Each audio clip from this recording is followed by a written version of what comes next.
Hi, Grandma reads because reading energizes and develops soul.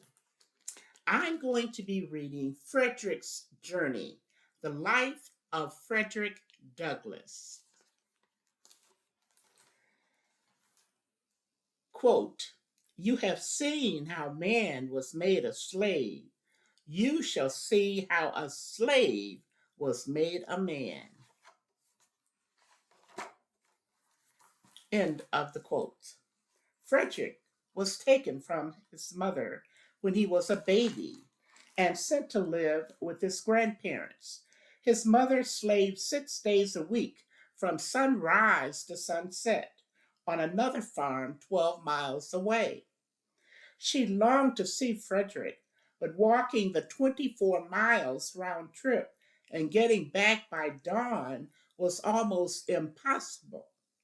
Only 5 times did he feel her loving arms around him. Quote, I do not recollect ever seeing my mother by light of day. She would lie down with me and get me to sleep, but long before I woke, she was gone. End of quote. He heard whispers that a man named Old Master was his father, but he was never sure.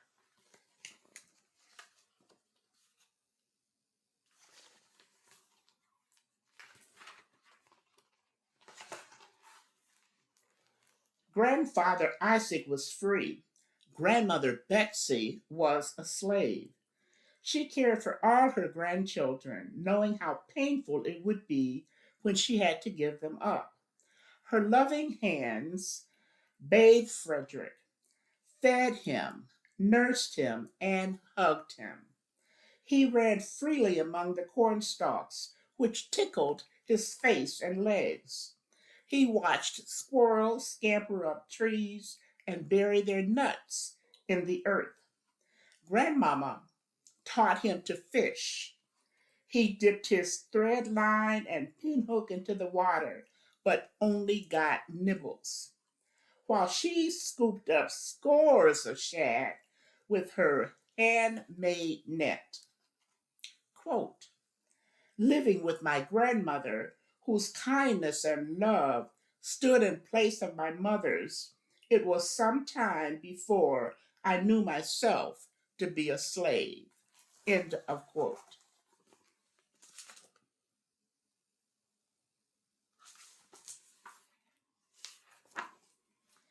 The, the summer he was 6, his own owner, excuse me, the summer he was 6, his owner ordered his grandmother to bring Frederick to him.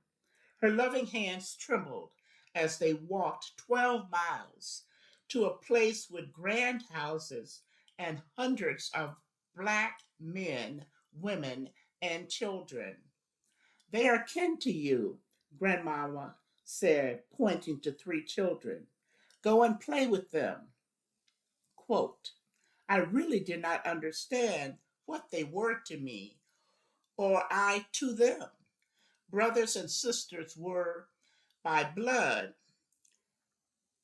but slavery had us strangers. Frederick feared that if he played with them, his grandmother would leave without him. She did, and he wept. Quote, Grandmama was all the world to me. End of quote.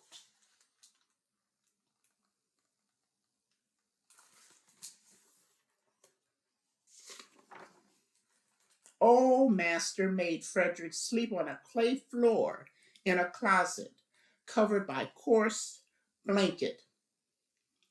His only clothing was an itchy shirt. He ate sitting on his naked behind and with an oyster shell spoon scooped up cornmeal mush out of a trough. Quote, the children were called to eat like so many pigs.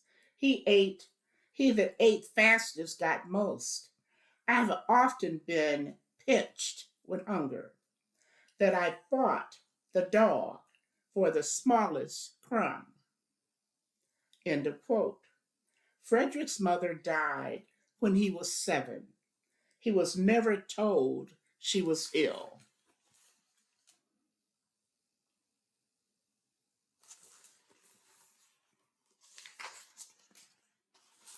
One morning, screaming woke him up.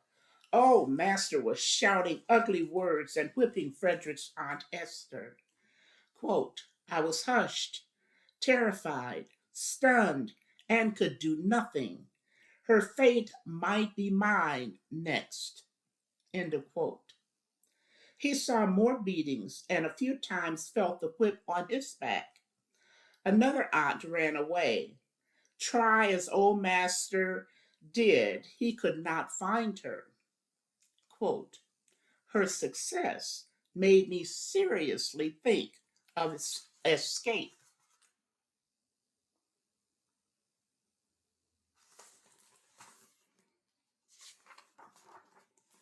After 2 years, old master gifted Frederick to relatives in Baltimore, Maryland. Free blacks lived and worked there. His new mistress, Sophia Auld, gave him a clean shirt and pants to wear. He ate at a table now and slept in a straw bed with a cover. He cared for Mistress Sophia's 2-year-old, Tommy. In his free time, he was allowed to play in the neighborhood with poor white boys his age. Mistress Sophia taught him the alphabet and simple words so he could read the Bible. Her husband was furious, insisting that reading, quote, will forever unfit him for the duties of a slave, end of quote. She stopped teaching him.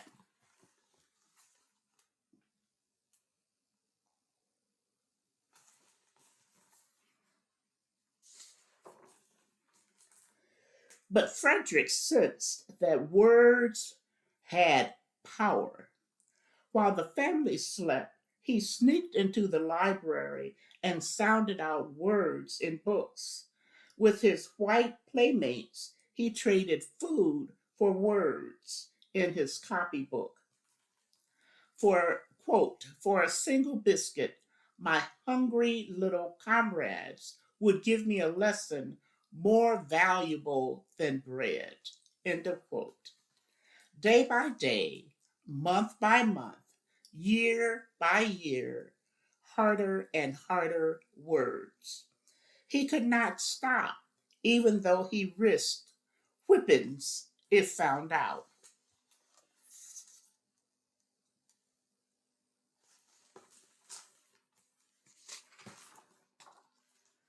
Frederick read newspapers he found in the street.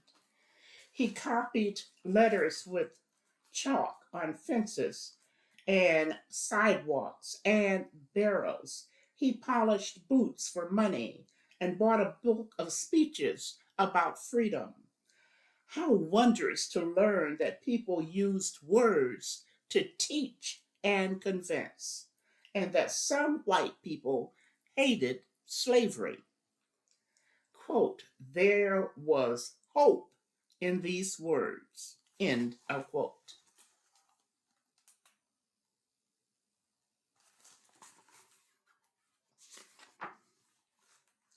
6 years later, Frederick was returned to his old master, who died the following year.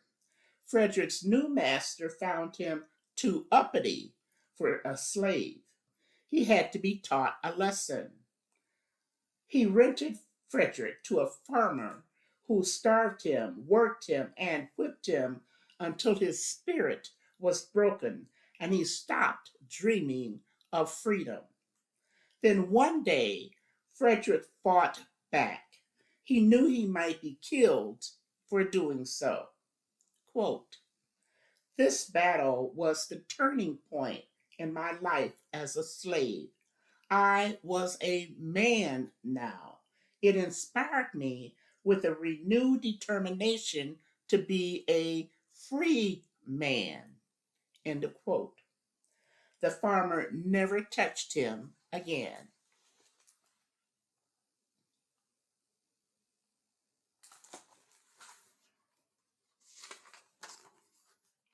His new master sent Frederick back to Baltimore, where he fell in love with Anna Murray. But it was hopeless to think of marriage. He was a slave. Anna was a free black. For them to be together, Frederick would have to escape to the north. Anna would follow. His first attempt failed. The second time, he posed as a free seaman. He jumped onto a moving train heading north. The conductor asked for his papers and didn't realize that his papers described someone else. Train, steamboat, train. Finally, he arrived in New York City. Quote, free earth under my feet, a new world.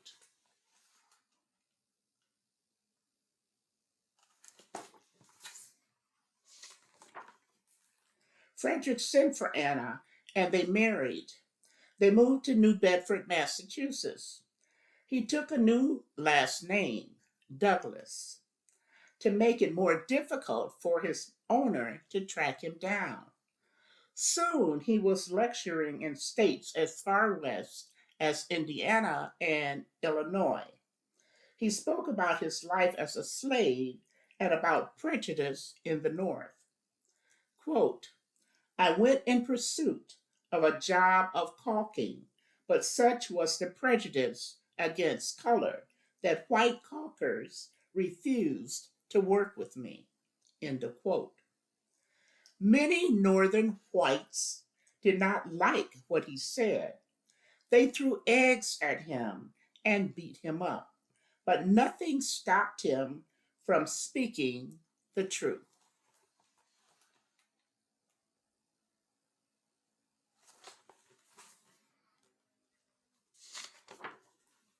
Many white people did not believe that Frederick, who spoke so well, could ever have been a slave. He wanted people to believe him, so he wrote his autobiography. He did not shy away from naming his owner and describing the places where he'd lived. His friends warned that this put him in danger. He did it anyway. His book became a bestseller. Now his owner knew where he was. Frederick unhappily left his family and went to Great Britain and Ireland, where slavery was outlawed. For the first time in his life, he felt truly free. Quote, I have spent some of the happiest moments of my life in this country. End of quote.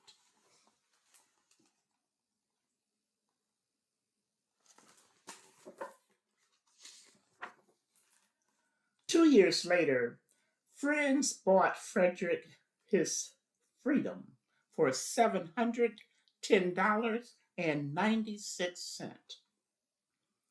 He returned home and started a newspaper named the North Star because slaves followed that star to freedom. In articles and speeches, he insisted that all Americans should have equal rights. His words angered some people. Quote, I hold that women as well as men have the right to vote. End of quote. Quote, what to the American slave is your 4th of July? This 4th of July is yours, not mine. You may rejoice. I must mourn. End of quote.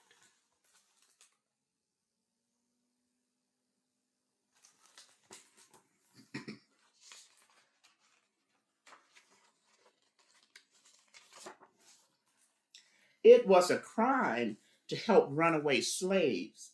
Frederick admired Harriet Tubman, a former slave who risked her life to lead others to freedom. He wrote her, quote, The midnight sky and the silent stars have been the witness to your devotion to freedom. End of quote. Anna and Frederick defied the law too. They became conductors on the Underground Railroad and hid whoever knocked on their door.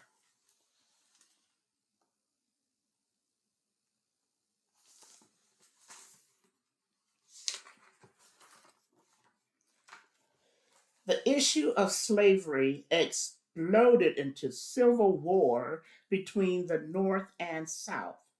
President Lincoln had said many times that slavery was evil, but insisted he did not have the power to end it. After 2 years of war, he changed his mind and issued the Emancipation Proclamation. It freed millions of Black Americans. Frederick cheered with thousands when the news was announced. Quote, I never saw joy before. Men, women, young and old were up. Hats and bonnets were in the air. End of quote.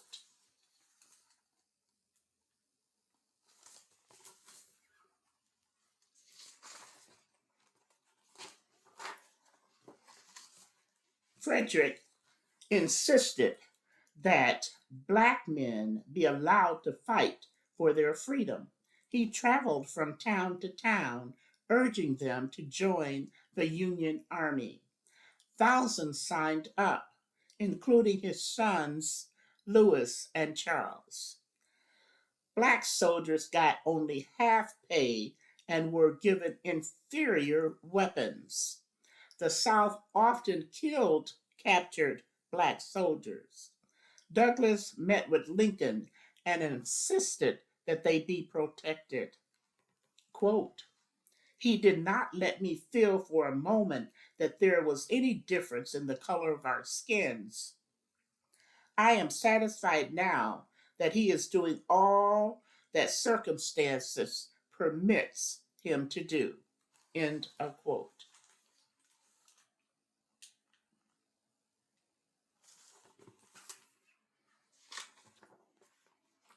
After 4 years, the North won the war, but Frederick's happiness was marred when Lincoln was killed.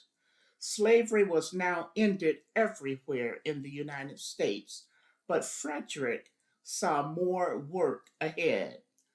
Quote, slavery is not abolished until the black man has the ballot. End of quote. The new president, Andrew Johnson, did not agree with Frederick. So Frederick took to the road again to convince others. It took 4 years until the lawmakers agreed to give black men the vote.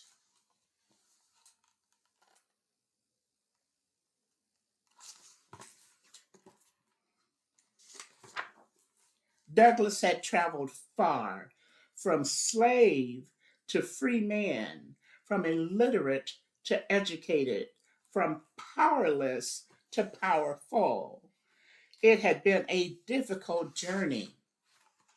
He knew his people faced more difficulties ahead. He often reminded them, quote, what is possible for me is possible for you.